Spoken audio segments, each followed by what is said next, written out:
Wow, good morning and welcome to Eagle 7 Sports Radio 103.7 FM Lagos. I say Lagos because I am in Lagos.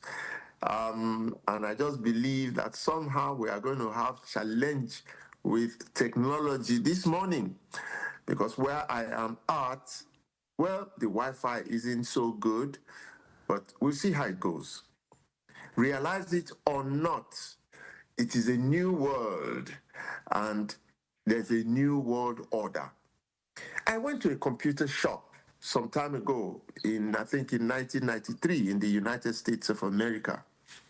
I wanted to buy a computer to use for my work, which is at that time really editorials and some video editing and stuff. That was in the very early days of the computer in Nigeria.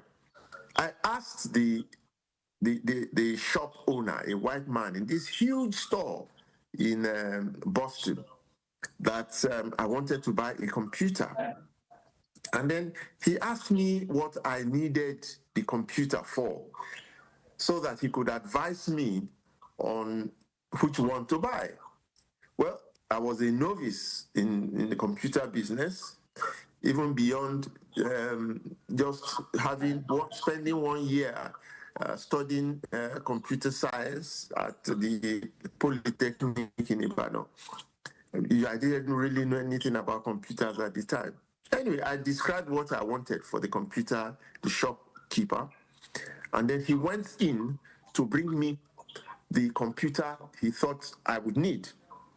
Meanwhile, this black assistant, also in the shop, came to me and said, well, that he was sorry, that he was eavesdropping on our conversation. He realized I was from Africa and that I sounded like an intelligent person. I was looking for a computer, that he wanted to advise me.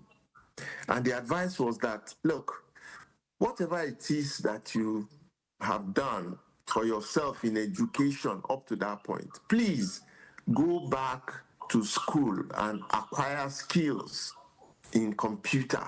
That's how we put it. Just go back and acquire skills in computer because that is the future. And in a few years' time, you would realize that you are really an illiterate if you don't do what I'm telling you to do. As he was telling me this, the shop owner came out and he left. And I thought about it for a while.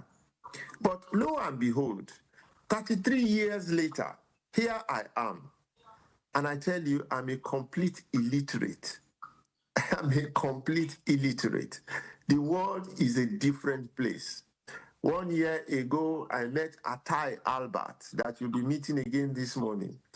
And for the past 1 year, Atai has been trying to explain to me about the future and has been warning me about how young people, particularly, would be missing so much in the world, that the opportunities are limitless and they are new. A few days ago, I met Smith Oshodin. I hope that is the way his name is pronounced. He will tell us about it. And yesterday, I listened to him make a presentation, at the Nigerian Institute of International Affairs.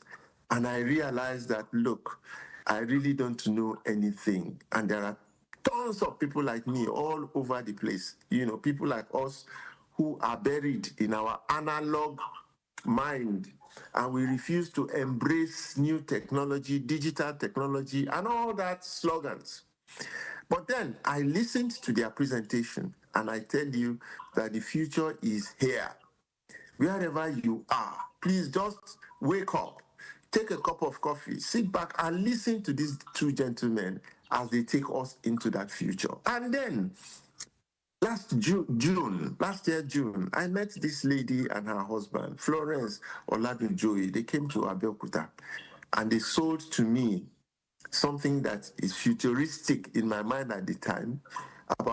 They told me about quantum energy, the quantum energy machine, and how it was revolutionizing the healing process and how it can impact lives.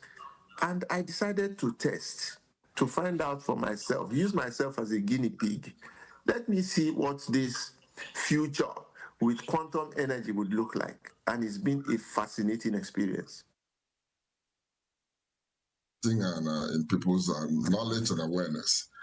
I am in Nigeria right now driving a nationwide advocacy on sustainability adoption and implementation in collaboration with Dark Communications, which I mentioned to you. And I look forward to engaging Nigerians and educating us to understand that the times are different. And if you're not on board, you're sure going to be left behind. So I thank everybody for being part of the discussion, and I look forward to very exciting moments and very revealing information that will really educate us and activate our interests and motivate us to collaborate, invest, because the opportunity can never be better than now. Break. But yes, that's a tie for you, Albert. Let me go to Smith Oshodin. And please pronounce your second name, so that I know how to pronounce it beyond now. Tell us what you do, Smith. Good morning, everyone. Good morning, Atai, and good morning, Ambassador. And I think the last lady who's supposed to be online. My name is Smith Oshodin, just like you want to pronounce Oshodi Market, but you put an N at the end, Oshodin. Good morning, everyone. I hope you can hear me. Very well. Yeah. Yes, go ahead. I'm a tech entrepreneur, and basically what I do is we create software solutions for multiple businesses, but at the same time we're into a high-level tech literacy programs where we try to wake our society up in that tech is a new literacy, basically. So as much as possible, like you were trying to explain the analog to the digital transformation, we're among the one of the forefronts of changing the orientations of people to understand that tech is not just for geeks, but it's very important that everyone has some basic knowledge about it. So we have programs that we run, high-level programs that we run to empower and educate people to be up to speed on modern day tech. Okay. I don't know if I can get Florence Oladunjoye there. If she is, just tell us what you do, Florence. Okay, she's not. She would try to reconnect. But Atai, yes, after that beautiful introduction, now my challenge is that I am unable to wrap my head around this future that is here now. You speak of climate change, sustainability, digital technology, digital economy, and all those stuff. And you want me that, look, get involved with these things now. Otherwise, you'll be jobless within a few months. And that's exactly what is happening to me now. But you also warn that if Nigeria does not seize the opportunity that is being presented by people like you, Nigeria as a country is losing seriously. I want you to go to the bare knuckle. So specific cases, like for example, you told me about Air Peace and airlines generally, and what these airlines could benefit from carbon credits and so on and so forth. And just wrapping my head around this is challenging for me. So let's be more specific now. Connect what you're saying with what we, particularly those of us who don't understand it, should know about the present situation. Chief, thank you very much. I'd like to start with your introduction of going to the computer shop and some young kid walking up and tell you to go and pick up some learning about computer. I'm excited because the era we are in is even going to leave more people behind. You walked in there to buy a computer, which means you had a fundamental idea of what a computer does. So why I'm referring to that discussion is that in the contemporary carbon economy, or sustainability, climate action, climate change, whatever you guys want to call it. There's so many lexicons that confuses even people. Most people don't have a clue because of a failed advocacy from the initial time that UN SDGs were introduced to society. You are not alone, and Nigeria is not alone. It's a global problem. You can even see fundamental leaders disowning the fact that climate change is real. So it's a very, very precarious situation. And Nigeria, being what it is with its own complexity, is even taking a position that will put it in a total disadvantage. My collaborators and partners all over the world see Nigeria as having an unfair advantage over every country on earth today when it comes to climate action.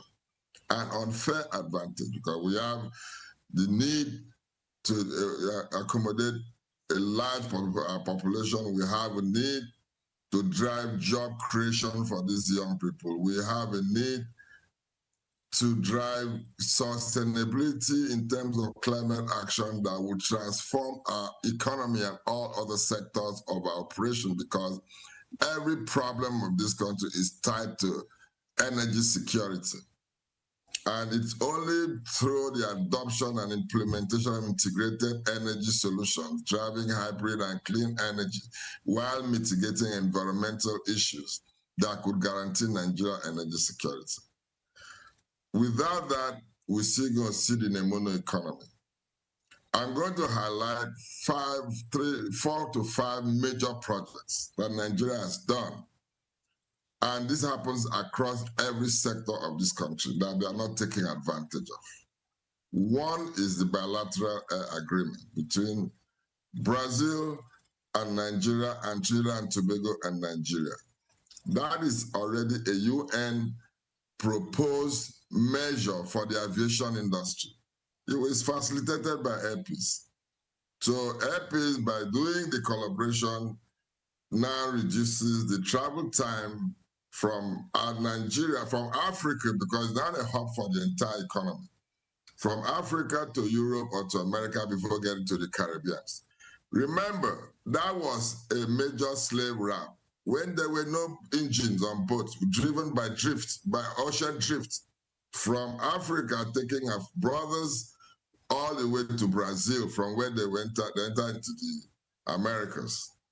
But after the abolition of slave trade, that conduit that was shut off for obvious reasons, so that it won't connect to our ancestors. Those people will not connect to their ancestors anymore, despite the fact that it was fueling the high level of greenhouse gases by traveling 21 hours instead of about 10 or 11 hours direct flight. So that's a pretty good measure. I want to look at another major project, the Lagos-Calabar Coastal Highway. The system has its own bidding about it, with all kinds, because people no longer trust the system. But that is a major mitigation project, because if you had to travel from Lagos through the regular route, or Red and the Onisha, all the way to Kano, it would take you 16 to 18 hours. Where that road is completed, it's going to probably take you about 8 to 9 hours, based on projections. Imagine how much gas would have been burnt with all this number of cars making the same route. Major mitigation, nobody's talking about it. The system itself will not say anything about it. I want to take it to another thing, because the presidential initiative on compressed natural gas, converting our vehicles to gas-driven vehicles and a generation system. That is a major mitigation effort. Nobody's talking about it. The only thing you hear about is they're trying to reduce transport costs. Globally, nobody cares what you do unless it impacts a global issue like climate action. These are all carbon footprint reduction opportunities. These are all carbon credit generation opportunities. You go into a company like Dangote. Dangote for the past 12 years have been driving CNG trucks to deliver its product. Its cement plant is run on kernel shells instead of fossil fuel-driven heating system. Those are major mitigation efforts. I'm not even talking about the economic implication of that comparatively if you are running it on regular fossil fuel. I take you to just 2 weeks ago when the president signed a pact with the UAE. That was a fully sustainability pact because there's a major company of renewable energy to drive that new economy, that whole manufacturing process. Again, Nigeria don't mention it. So you imagine we just submitted an NDC, which is what they call the Nationally Determined Contribution of Nations to Climate Action on Mitigation. Did we really capture these major trillion naira, billion-dollar projects? So imagine if we had properly articulated, and this happening the entire country. Not just that, because you have what they call the ESG, environmental, social, and governance impact. That is the basis of grading every country today, beyond physical grading. Every company now has to submit what they call an ESG annual report. If you are exporting goods to Europe now, your goods must carry a proper definition of climate mitigation processes that you have introduced to your company, or you start paying taxes on that. So we have more or less losing out of a golden opportunity. I'm talking at a very high level. All these, they are equally at different stratas of life. They are all different effort. Individuals, companies, subnationals have to do. At the end of the day, it's a major revenue saving opportunity for this country, for these entities. So you're not just fighting climate change, because I love to say that Nigeria don't have any business fighting climate change because we did not contaminate the earth. Our contribution is barely 0.5% emission per capita compared to 17% of China and 14% of America. So we are in climate action for the benefit of driving energy security through complementary renewable energy solutions. So we can now develop our entire manufacturing sector, which goes to drive product development, which goes to drive your GDP, which goes to drive your reduce your poverty, which goes to impact hunger, which goes to drive inclusivity, which goes to drive every other aspect of the UN SDG. So we need to re-strategize. Get the right people.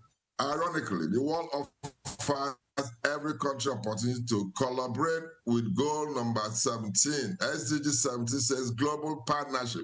Reach out to anywhere in the world. Find a strategic partner in the area you don't have, technology, intellectual property, or actual implementation plans. Let them complement you to help you achieve these goals.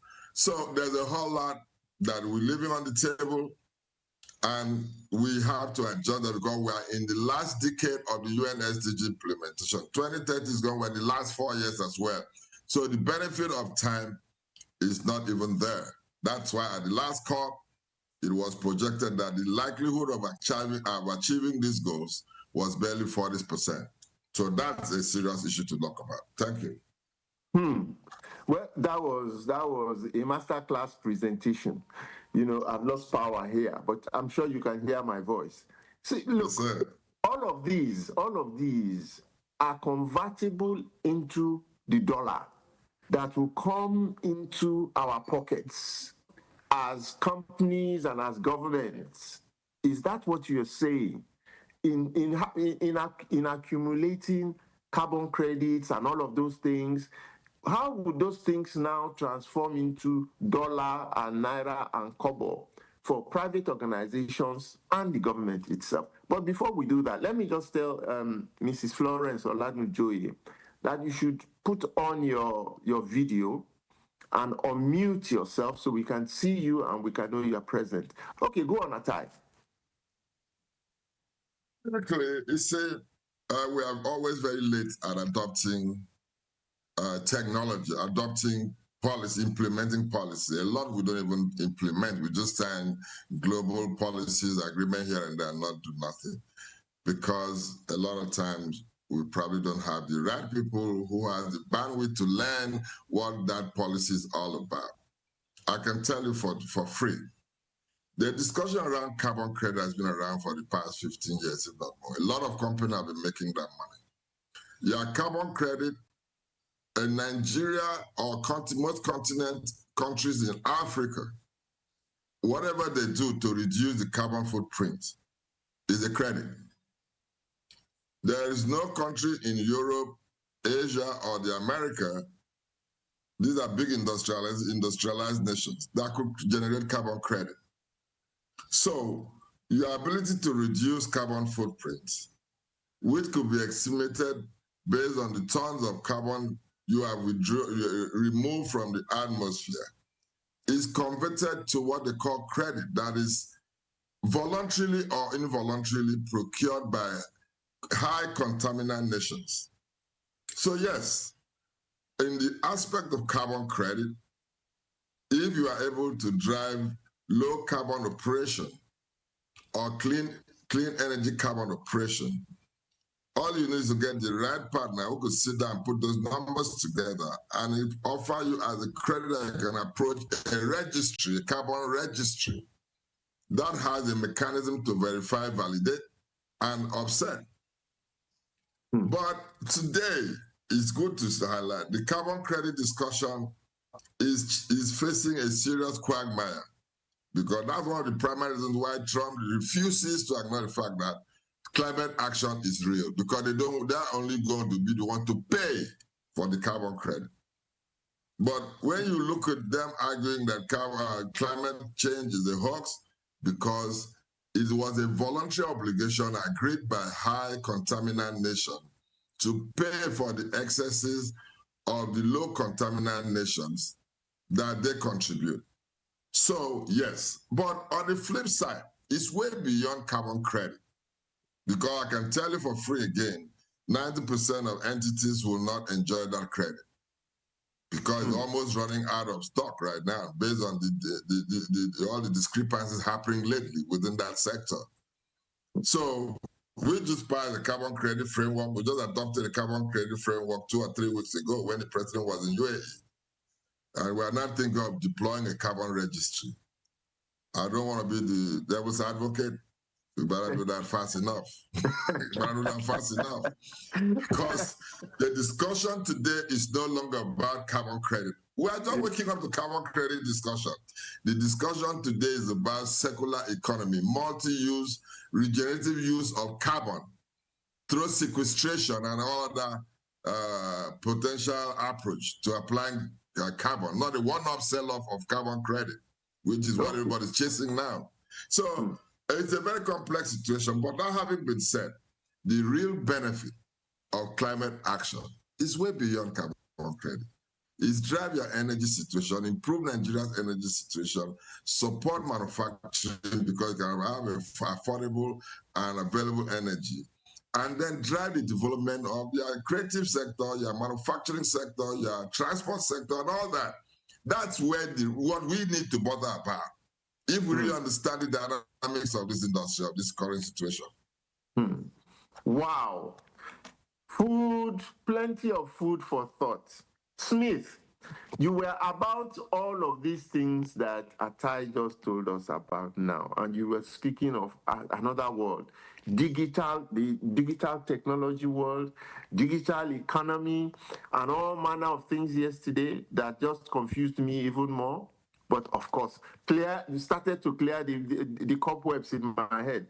So, Oshodi, you spoke of a specific project coming up in April, and that truly excited me about how you would empower over 3,000 Nigerians with digital skills. Tell us about it. Break it down for us so that Nigerians can understand what this is about. Okay, thank you very much, Ambassador. But before I actually get into that, let me have an intro for a better understanding. You know, Good. You started about the whole analog to the digital age we're currently at right now. right? So let's first take it to understand, because not a lot of people think that the current digital age we're in is actually a necessity. For you who can see beyond, you've actually told yourself, like, this is the current reality, irrespective of my age, I need to get on board. Age is not it's not a holdback. Way back, today we hear things like a data analyst, a data scientist. It sounds like, man, please, I don't need to employ those people in my office. But back in the days, how were things like this done? Business ask a question: why are sales down, or why are we not making money here? Then the analyst goes and requests information from IT. After requesting the information from IT, data arrives, file report, manual cleaning, the whole lengthy process. Now, business is meant to optimize time, because time is what's the currency of most businesses, so that you do not lose. Now, what is the current job of a data analyst today? He's more of a detective. He's meant to actually ascertain exactly what has happened. Okay, he's meant to analyze what has happened. So the pace at which he does things today, he does not request for information from the IT department anymore. He on his own pulls all this information in while the business is running and presents it ahead, more of a predictive thing to the business, like not sort of a predictive. He comes up and says, oh, look at what we are having. Oh, we are lacking sales. So the business doesn't need to come to him and says, oh, sales are not doing well in this part of or this region. He comes and tells the business, sales is not doing well. So he, before the business makes a request. That's as insignificant as that position might be, imagine the revenue business could generate from that. So the discussion we had yesterday was about trying to increase the literacy level of Nigerian. We have partnered with every country in the world to start with here. They have their own key strength. China is in production. UK is the financial hub. India is medical tourism and IT. And we've been able to partner with one of the global IT firms who are currently responsible for training of a majority of the major multinationals around the world. They design curriculums for a lot of the OEMs, and they also train the OEMs. So that means we'll be able to get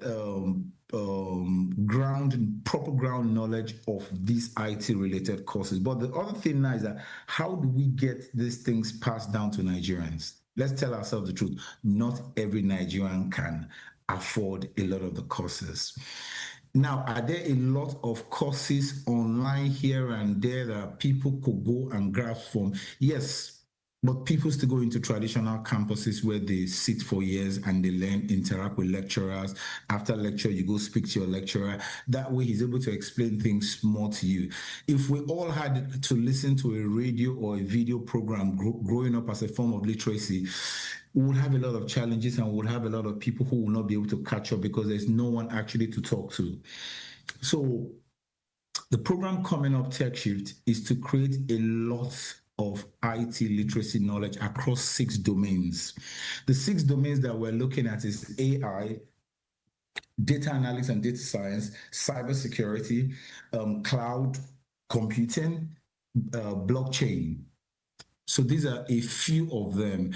Now we're looking at bringing 3,500 people on the 18th of April to Balmoral Hall, Sheraton, Ikeja. And of the 3,500 people that are going to be there, we're going to create a lot of awareness and expose them to a lot of things and tell them why the IT current position in the world is of utmost necessity for them to be able to break through in the future. And we're going to give 546 students 100% scholarship. Now, each of what they get from this scholarship is not, oh, you come, you're knowledgeable on IT. No, they get a global certification of completion from a renowned institute that is 3 decades old, and this is what they do. And they also sit for each of the exams by the OEM and also get a global certificate from the OEMs. So basically saying having a certificate from an OEM means that you're having an AWS certificate. Then for those, the vendor neutral programs like the blockchain technology, you'll be getting like a certificate from the EU Council. For CompTIA, who is also a vendor neutral on cybersecurity, you'll also be getting a certificate from there. So we've actually set up a platform called TechShift.Africa, where people go and register. It's 100% free. There's no upfront payment. There's not going to be any payment on the day of the event. So everyone can go there and register on TechShift.Africa and register, come to the event, and hopefully you will be able to get 100% scholarship to programs that are future-proof. What we've tried to do among the courses we've picked among the 6 domains, we've kind of there's nothing that is truly future-proof, but we kind of future-proof it in a way that most of the courses are extremely relevant in the next 5, 10, 15 years. Now, you also talked about the literacy level, about the analog process of you not knowing a lot. Okay, a lot of people think AI is going to completely replace humans. I said, yes, I'm one of those ones. I am so afraid, you can't believe it, that in the next 1 year or so, I'll be jobless. But give us this tech shift. Tech Shift. You spell is TECH Shift. TECHSHIFT Africa. Yeah, it's a website currently online. Yeah, so that everybody can go there and find out about this program, because this is truly fascinating. This is truly fascinating, and I can participate. Abi? Yes. And how long is this program going to be? How long will I spend to acquire these skills? Okay, now basically, global standard, global practice. It's like if you go to normal university, some courses are 4 years, some courses are 5 years, some courses are 6 years, depending on. So it then depends on your area of interest.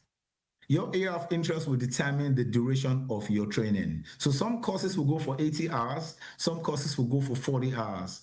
Some for 100 hours, some courses go for 60 hours. So it depends on your area of interest. But ideally, it's not usually advisable to see the growth of a friend as a standard of measure for you to make a decision on what path in IT you should get into. Let me give an example. For instance, I come to your house now, Ambassador, and I see you have a G-Wagon outside, and I see you on the computer, you're typing. I say, Ambassador, what are you doing? I say, there's these things that I'm developing for people, and they're paying me, well, how much? They give me $5,000 every month. I'm like, wow. And my salary is $700,000. No way. I'm going to do what Ambassador is doing. The question is, you naturally are someone who enjoys physically engaging in things and calculating. So you are actually doing what you naturally are inclined towards. I'm more of a graphics guy. I love to draw. Now I'm just moving from fry pan to fire, from my 750,000 naira a month to absolute confusion of my life. 4 years down the line, I'm wondering, why did you deceive me? I now would have been earning 1.5 million. I have no direction. So that's why at the Tech Shift program, what we try to do is explain these things to people so that you don't look at the next man's level of success as a measure to say, that is what I want to do. The fact you want to get into it is like saying, oh, I want to buy a car.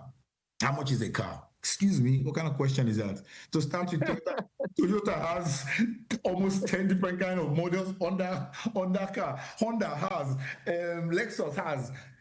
I want a Lexus car. Then I cannot be telling you the different kind of Lexus cars. So that's how IT is. You don't just say, I want to do IT. What aspect of IT? What do you naturally love doing? How's your personality like? So it's easier when you gravitate towards your personality into an IT related course. Then it becomes more fun while you make money. Wow, this is interesting. Well, before we go to Florence and see if we can see her and hear her, please, she should also just try video, put up your video and unmute, and let us see if we can hear you. But before that, you know, Atai has always been telling me about the sports economy. This is our own area. the sports economy.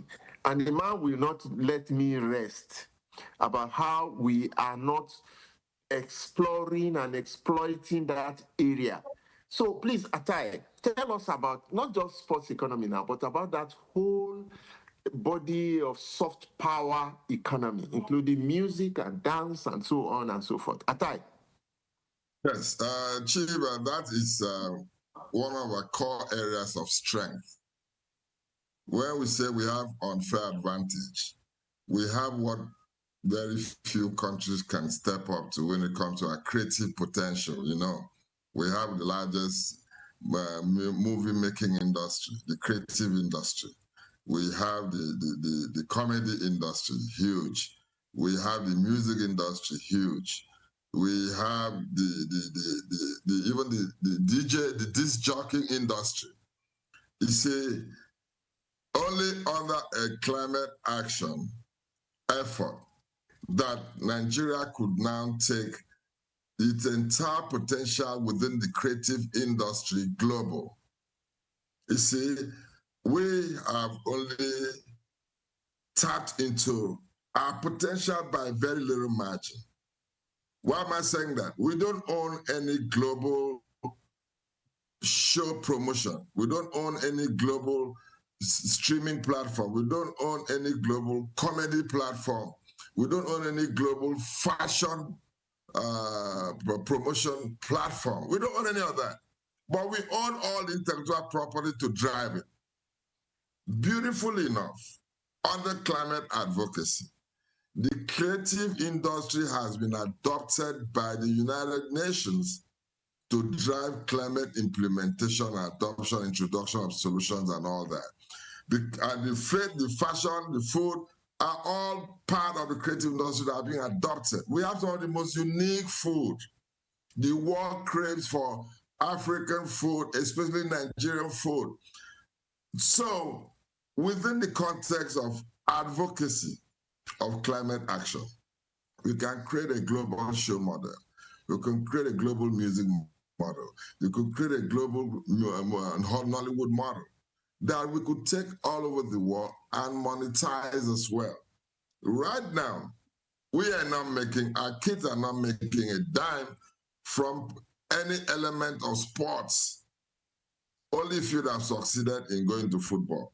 Our kids are not making a dime in athletics. We can own a full sports franchise, just like the IAA, International Athletics Federation. We're entitled to it.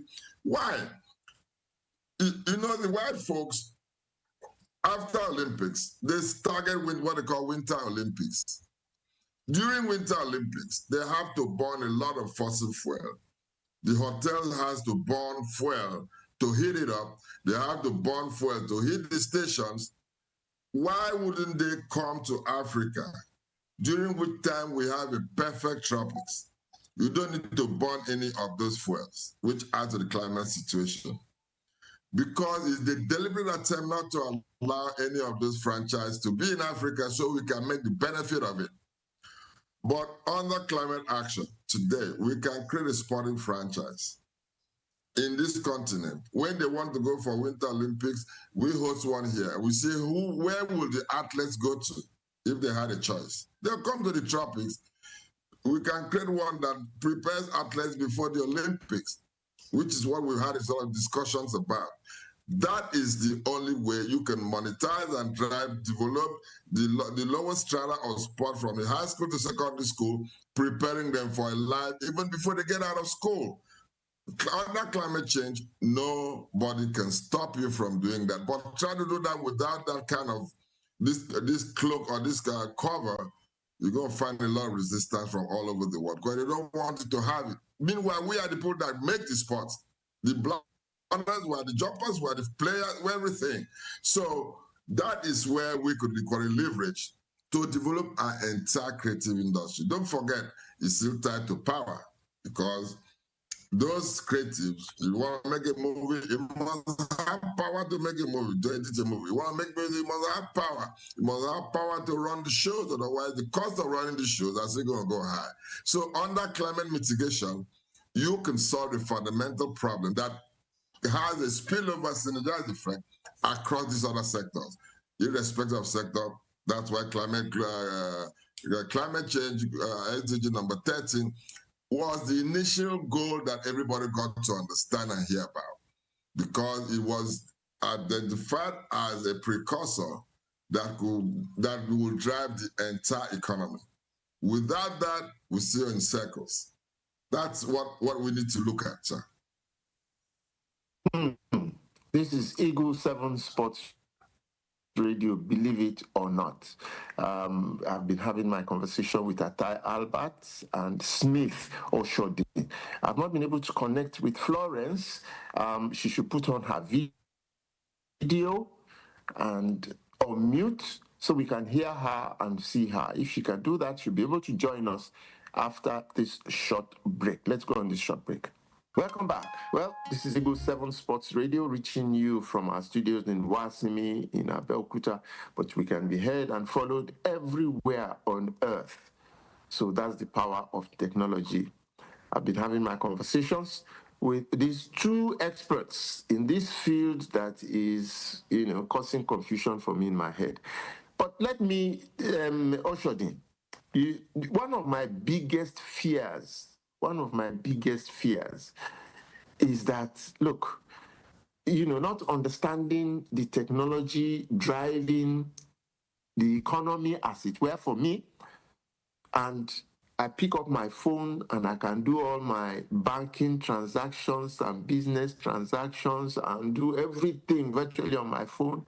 And I read every day of cyber insecurity, frauds, and so on that are, in this new planet. How big a threat is digital technology? How big a threat is it? Would we wake up one day and everything is wiped out in our banking sector because some people are being fraudulent? What is the measure of that threat? And what can we do to mitigate it? Very lovely question, sir. I hope it's not a stupid question. No? It's a very lovely question. All questions usually are asked out of ignorance. If you want us to be, whatever Yes. question I ask you is asked out of ignorance because I want to know. So yes, there's nothing wrong with the question. Let me come from an analog perspective before I go to a digital perspective so you can assimilate it better. Very good. If you, every day you go out, you bring money home, you kept it at home, locked it, and went out, your mind will be a lot more at rest because you're in control of your immediate environment. It's locked up in your safe in your room door is locked up, your house door is locked up. When you go out, you don't think much. It's with you. But now you are saying taking something out of your hand and going to keep it in a physical bank. Now you have to drive to the bank, write paper, collect it, come back. The chances that it can get missing is now on the road. Now we've gone digital. You pick up a device because the armed robbers could actually block your vehicle, point a gun, take the bag from you. Now that bag has gone to the air. You have to punch, it goes, and it comes virtually. So most of those things that are out there, they're usually in a cloud. That's where a cloud engineer comes in. Somebody has to be the specialist to look at that area. Now, the job of a cybersecurity expert is now an EFCC, but a digital EFCC. So the EFCC has a fiscal office where they're waiting to catch you after you steal. These ones are preemptive. They are looking for all the loopholes. Keep testing all the nooks and crannies, checking the doors, checking the windows to see how people are going to come in. So is it possible? Yes. But people who are not reactive but more proactive, they put all the measures in place. High fence, electric, high walls, burglary protector, wired, electric fences, illumination, dogs. You've done your part. But you're going to keep checking. So yes, it's possible if there's a lot of negligence to it, yes, we could lose everything. But the good thing is that majority of our systems, financial institutions, they kind of invest heavily in cybersecurity. And that's one of the courses that we're actually offering for one of our global experts to kind of like empower people. Now, just to add to that, AI is also coming in now. Sort of like, let it not look like I'm digressing a little bit. Now, what's AI supposed to do basically? AI is supposed to complement almost every IT-related courses. It doesn't replace, it complements. So what you are meant to do, as maybe say 2 times 2 times 2, 1, 2, 3 seconds, it gives you an answer. But with AI, 2 times 2 times 2, so it just makes it 10 times a lot faster to retrieve, analyze. So in all aspects of IT, there's an AI component to it which adds knowledge to it. So even in cybersecurity, there's an AI component to it. So rather than walking around the compound to analyze like, oh, is someone here, AI goes ahead and check, oh, the areas are clear. It doesn't mean you won't still walk around, but it has done majority of the work for you. And it constantly does the monitoring in the aspect of cybersecurity. It's a threat. Yes. Can it be mitigated against? Yes. Can the risk be reduced? Heavily. Yes, it can. Well, I hear you clearly. But at the same time, something is telling me at the back of my mind that, look, I don't touch AI. No, I'm sorry, but I don't touch AI. I think that it takes away my creativity. It takes away, the trouble I take to put things together and all of that. And those are the things that keep me alive. I'm not fascinated by the destination itself, but by how I get there, the process, the journey itself. So when I hear AI, yes, I realize that it can be very, very useful, particularly in my area. I'm in the creatives. I write a lot, I do things a lot, but I hardly ever consult so that it helps me to write. I try to bring everything myself, not just for the result, but because I enjoy that creative aspect of it, to come from nothing and get somewhere. Anyway, and of course, you know about deep fakes. You look at a picture now, you are not sure if you are looking at the right thing or not. You hear news about something happening somewhere, you are not sure if this is AI generated or not. So it's creating its own confusion in the world. But I'm happy that you are going to set up this program, and those of us who want to know more about artificial intelligence would have the opportunity to come and learn, and all the other stuff. But let me tell Florence again, because we are running out of time. Florence, you have to put on your video.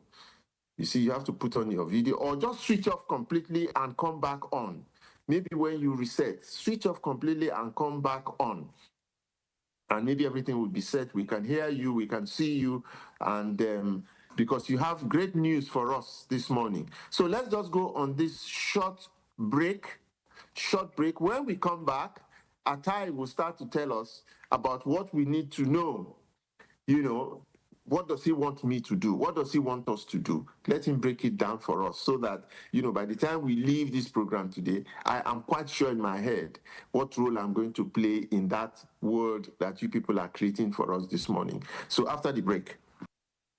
Welcome back. Yes, this is Eagle 7 Sports Radio, and yes, you have been listening to me have a conversation on the future, the new world that is here, driven by digital technology. And my guests have been Atai Albert, who came in from his base in Atlanta, but is now in Nigeria, and Mr. Smith Oshodin, who is doing great things here.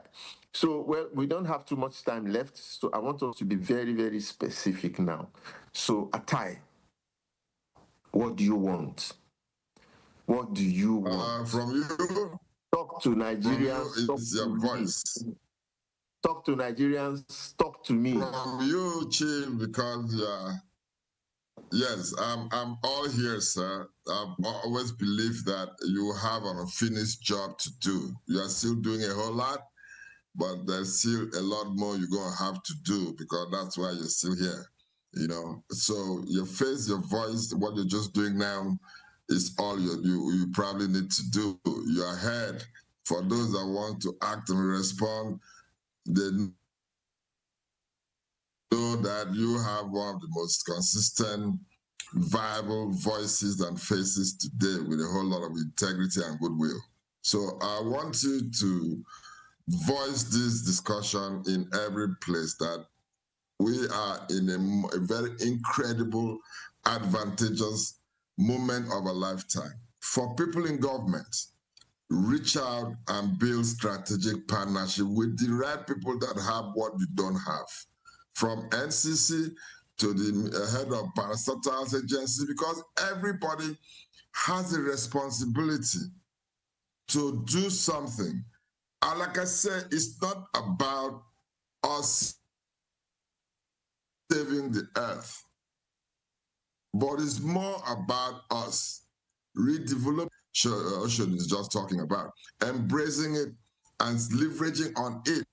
Same thing for the climate situation.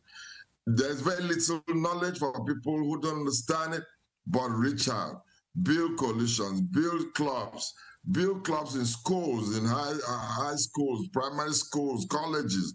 Let's drive competition across local government based on sustainability. What about reality shows, creating content that could, because everything you do under SDG, especially climate action, becomes a global content. We are restricting ourselves to creating local content that nobody even understands beyond our boundaries. How about repurposing that energy? It's about budget, repurposing budgets. Everywhere you go, they ask you, where's the money? Are you coming with the money? How the hell am I going to come with the money? When you're sitting on the money, you are required to repurpose your budget. For the whole, like the Bureau of Public Procurement, we drive over 60% of procurement in Nigeria, must embed sustainability. Instead of putting 100 or 200 kVA generator, why did they deploy 200 kVA solar system or a renewable energy solution? Go to the oil industry, decarbonize their processes. Dangote tried to drive decarbonization, even though they don't even mention it, by saying, okay, we want to deliver our fuel straight to the gas stations. We don't want, because if you move a fuel to the vessel, from the vessel, you move it to the tank farm, from the tank farm, you have to pump it back to the trucks. That is a major contribution of contaminant into the air, because you have to pump, all those things requires energy to pump them. But imagine if he moved it from his gas station, from his refinery straight to gas station. He's got out 3 major points of gas pumping. Imagine that happening for billions and millions of liters of fuel. So there's a whole lot that we can do. But how does it impact us economically?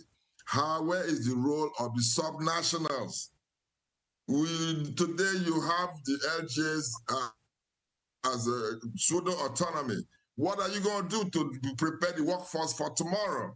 The world is going to change. Nobody's going to look for mechanics to repair the regular mechanical engines in a short while. There's a whole new approach to refrigeration based on renewable solutions and sustainable solutions. There's a whole new levels to biodigesting, to drive your manage your waste and turn it to asset. How do you manage the situation with the crazy plastic situation and convert it to asset and value? This is all opportunities begging to be picked up. But nobody has the bandwidth to listen. You know, we are deficient in what we call focus or concentration. An average big man, small man sleeps on a social media to laugh. But give him a content to read for 5 minutes, it becomes boring. So our fundamental problem is deep, deep, deep rooted. Executive summary concept. Make an executive brief. Where do I sign? You can't transform because it's a whole new dynamic. The world has changed forever. You have to be ready to be deep, drill deep, dig deep, read, understand, ask questions, seek partnership and collaboration. I appreciate my time on your show, sir. Fantastic. No, you will still tell us, because you have given us all of this menu now. And I'm sure there's a need to connect with you somehow. Somebody somewhere would have listened to you this morning and would need, more information, more clarity, guidance into what can be done, because we are looking for solutions So before you yes, go, Chief, finally, to add to that, yes, I've always told you, you have been a couple of presentations with our global partners. There is an integrated roadmap. Sustainability cannot be implemented in silos in isolation, which is a big problem in Nigeria. Local, nobody cares. As long as it's my turn, keep the asset. Nigeria can go to hell. And now it's my turn to make it. You know what I'm saying? So that is deep rooted. We have an end-to-end roadmap for every industry. I can tell you this without fear of being immodest. There is none. The great consulting companies, the KPMGs, the PwCs, they got it. If they had it, it would have been out here. But we are sitting on it because a consortium came together to develop a blueprint that can be adopted across every economy, across every so who are the across we? every sector. When you say we, who are the we? You say we. We are what they call digital income generating investable partners for African development. DigiPay. We own the technology, we own the IP rights, we own the entire project. All come ask for your sector, we give you a plan to go and implement. It's a consortium of Black folks all over the world. I happen to be the only Nigerian in that mix. We are already incorporated in Nigeria now as sustainability implementation partners. We are available to offer this solution across every sector. I can talk about the digital sector, what you need to do. You're driving massive data centers. You need a lot of computing energy. You need the AI industry is a very sustainable industry. It's going to drive new job creation, reduce poverty, create new solutions. That is sustainable. But nobody is saying about it. That is what you're doing. And that's the industry I have very good familiarity with. Oshodi, you've just listened to Atai, and I know you people speak the same language. You understand each other better than the rest of us. And I raised a fundamental issue that bothers me. That is the conflict between my own creativity, my desire to go on that journey, engaging, yet I want to engage with AI without running all of those risks. You may want to clear that side of it, but as I asked Atai also, so what is that message you want to leave with us today? What do you want done? What do you want? How can Nigerians benefit now from just listening to you? Leaving this conversation, what is the tangible thing that they can take away with? Oshodi. Thank you very much. Is it Oshodin? Is it Oshodin? Oshodin. Oshodin. Yeah. Is that Yoruba? Oshodin, no, Edo State, sir. Oh, Edo State, Oshodi. Yeah. You copied, you did AI with Oshodi and then put it and it became. Are you sure you guys are not the ones that correct? That's exactly what I wanted to say, bro. Because I hear their roots are all tied to Edo State, kind of. I beg you.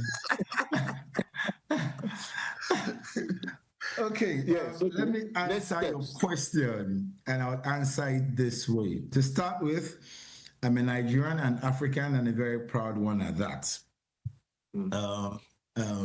Atai said something. He said, while he was speaking a while back, which is what I always tell people, I said, what is it that we own? Mark Zuckerberg has about 2 yachts and a massive boat that he drives around. One for security, one for him, one to carry the load. We're talking about almost $800 million worth of yachts on the sea, excluding fueling. How does he fuel those things? By our boys and girls twerking on Instagram and these things. By our boys sitting every day doing content creator and they pay you an incentive. That is them constantly giving you fish. How much do they make if you think you can buy a Mercedes from what you're doing online? Then how much are they making? That's the power and the revenue in the digital economy, which we are blinded. They say we're a developing nation, 1.4 billion. China was also called that same thing, a developing nation, about 1.4 billion. What did China do? They looked inward, created solutions for Chinese people, by Chinese people, raised 800 million people out of poverty, and have lots of millionaires. Our corporate organizations in Nigeria, they are used to sponsoring, no disrespect to anyone, but they're used to sponsoring things that people easily see and they think it gives them. But fashion show, music fairs, their names are out there. But the question is, what's the impact that comes back to them? It's time for our corporate organizations to come together and say, you know what, digital literacy is a priority for us. One, we'll get cheap labor. China used to have the cheapest labor in the world. Africa has the cheapest labor in the world. We'll get cheap labor from our people. Now, our people are not that good. Yet they are the best cyber criminals in the world. Wow. Yet Nigerians are the best cyber criminals in the world. Little boys are out of school. How is it that they've been doing this fraud since for 20, 30 years? Until today, the Western world, with all their high-level intelligence, have not been able to shut it down. That means our boys are evolving. They're thinking every day. So if a guy has that knowledge to think, to constantly break huge sectors that are heavily protected, that's an intelligent person. So our corporate organization should come and start getting involved in digital literacy programs rather than put these high amounts for event fashion shows. Yes, the glams and the glory are there, but how do they themselves even benefit? Because at the end of the day, when you sponsor all these digital literacy programs, what have you done? You've empowered a lot of Nigerians to become what? Multiple entrepreneurs. More revenue. Your brand sponsored this event. For instance, the GT sponsors an event that has to do with a scholarship program that's IT related. Automatically, you've implanted yourself in the minds of the people that we can be trusted. So funds coming out from each of those entrepreneurs, first point of call is to go to GT and bank it. Now, those same people have built solutions for Nigeria, because one thing is that we are a developing nation, as they call us. Being a developing nation, what is one thing that we have? Problems. Problems. Imagine if we didn't have Uber app, Bolt app. Imagine when we're using yellow taxis back in the days. Can we go back and ask ourselves, how did we actually live? I live here, I'm trying to get to the island. It means I have to come out, stroll either to a taxi park if there's none by my house. I stay by the roadside like I'm waiting for a bus and hopefully flag a drop. But now I sit in my house and the taxi drives right into my compound. That money comes back into the economy. The government has said by 2030, they are looking at a $1 trillion Nigerian economy. Is it possible? Yes. Second quarter of last year, Nigeria contributed, the digital tech space contributed about 6.77 trillion into the economy, but it was done quietly. Nobody's hearing about it. The largest fintech company in Nigeria today is not Nigerian owned. Nigeria use Instagram. Nigeria use Twitter. Nigerians use Facebook. The countries that create this thing, they're 330 million. We're 1.4 billion. So why can Africa not look towards Africa, Black Africa, and create solutions for 1.4 billion people, where that revenue remains in Africa, rather than the bulk of the revenue being out there and just they give us fish every day to eat and we're happy. So what we're looking for is for Nigerians, the everyday Nigerians, to come to the TechShift program, TechShift.Africa. They should go on TechShift.Africa, register for the courses. We're also looking at corporate bodies to come and say, hey, this is a great initiative. This puts us on the global stage with people that are out there. These are not just IT-related courses, interactive life online IT-related courses, future-proof courses that would also come with global certification. So a guy who goes through this program can easily wake up, travel to Canada, walk into a multinational in that role and say, I want to do this job, and he's qualified because he has the paper. It's not a UNILAG certification. It's a certificate from an OEM, a global OEM who has certified him. So we want companies, businesses in Nigeria, let's start looking inward at like a lot of the things that Fatai was saying. All this sponsorship that creates glams and glory but does not actually create true impact in the society. I think we should change that mindset, change the narrative, and look towards truly empowering our people. Those are great ideas. Fashion shows, all these are great ideas. But at the end of the day, you need to still have money. And where we are now is not the fashion age, we're in the digital space. Because even the fashion businesses, a lot of them rely on technology. A lot of their designs have gone are IT based. A lot of the things they use for design are IT related products. So even every aspect of business has an IT component in it. So why don't we work from the foundation so that the house can be stable? Just to add to what he just said, the mindset has to change. It's not just about IT. We don't have the investment mindset. Most people that are wealthy today in Nigeria did not make it out of ingenuity. So they don't anticipate, and our own notoriety of the fraud aspect of it has eroded the trust amongst us. We have to learn to trust each other again. Technology is the only way to drive any sustainable economy. You cannot, most of our problems, if we can deploy technology, 80% will naturally disappear. Even when implementing the climate mitigation we're talking about, it's all tech-driven. Not computer, but tech, digital tech, the metrics of solution, the delivery. That's what we need. So it's time, like Riley said, anything we do must be sustainable. I delve back to the climate situation. Everybody is doing conference, is doing workshop, is doing award show on climate action. How sustainable is that? What solution is that providing? Invest in real hackathon that could drive a bunch of young folks to develop a tech solution. Multiple areas are begging for these solutions.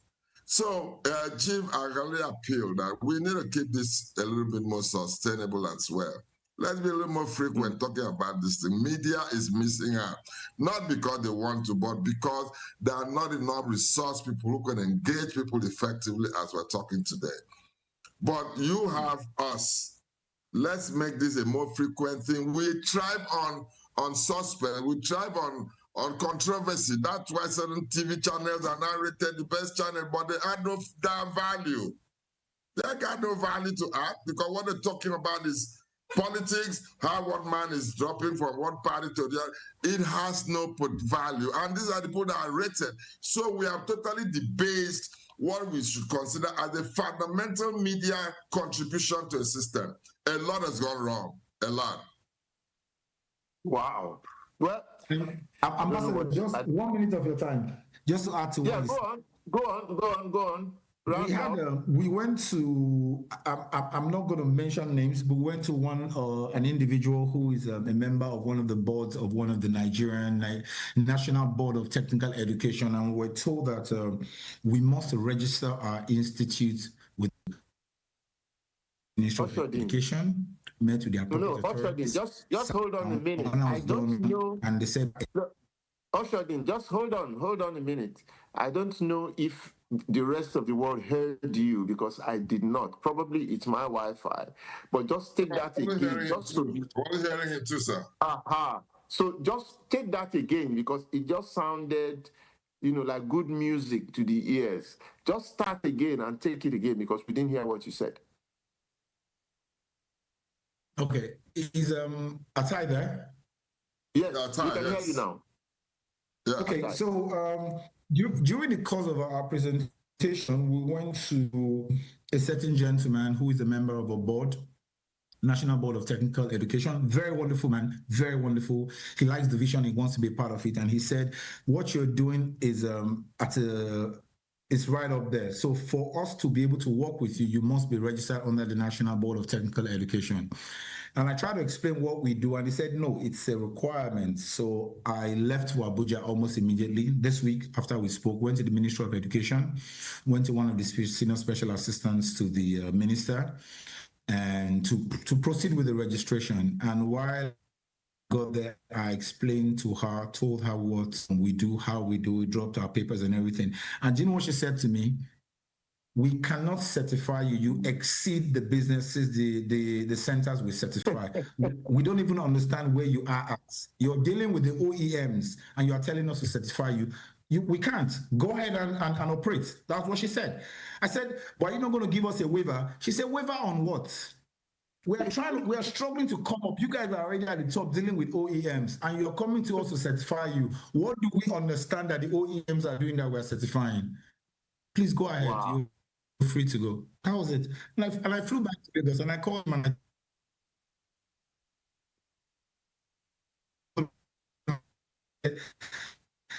so I was told by the Ministry of Education from the minister that we exceed the certificates to only require from. Are you there? Well, thank God we didn't hear the last part because this was a movie script. You're just giving us a good movie script. Your screen has frozen. Oh boy, oh boy, oh boy. Well, yes, I think we have, virtually run out of time. We couldn't get Flores throughout the show. I don't know what happened. And Hello. Hello. Can you hear me? Hello. Yeah. Can you hear me? Well, we have run out of time, but thank God we did not hear the concluding part of your sermon, because that would have killed all of us, because that's the script for a good movie. A good movie. No, but okay, you have 30 seconds. You have 30 because seconds. they don't understand what we do. They couldn't certify us because they don't understand what we do. So what we want people to do is to go on techship.africa. We were expecting about 3,500 to 4,000 people on the 18th of April, Convention Center at a Sheraton Hotel. Yeah, okay. Well, thank you, Oshodin. Thank you very much. Thank you. We have run out of time. I want to thank Atai Albert, my good friend. I know you will soon be going back to Atlanta, and for everything that you've done. I want to thank Smith Oshodin for, opening up our minds and illuminating our path.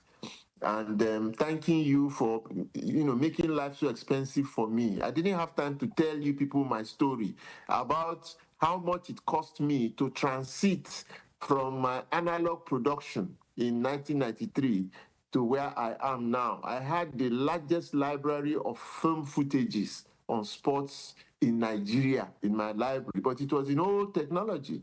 And I was trying to transit from one to the other. And the rate of technology development was so high and it became so expensive that got to a point I just stopped. Right now, I have lost so much content, so much material because I was not able to transit, and the rate of development of technology was so high. Now it has left me behind. So I thank you for pointing all of these things out to us this morning. Florence was not able to join us, but I will make arrangements for her to join us because her own subject on quantum energy and the quantum energy machine is so important and so dear to me. Probably next week we'll be able to have her on the show. So on that note, let me thank you guys again for being a part of this morning show. As Atai said, yes, we would concentrate on playing our parts as media partners to your project. All right, Oshodi, good luck with the April project. I will be part of it with you, and then we're going to walk that path together by the special grace of God. Of course, Atai, I'm always with you, Sha. So, having said that, appreciate. Thank you.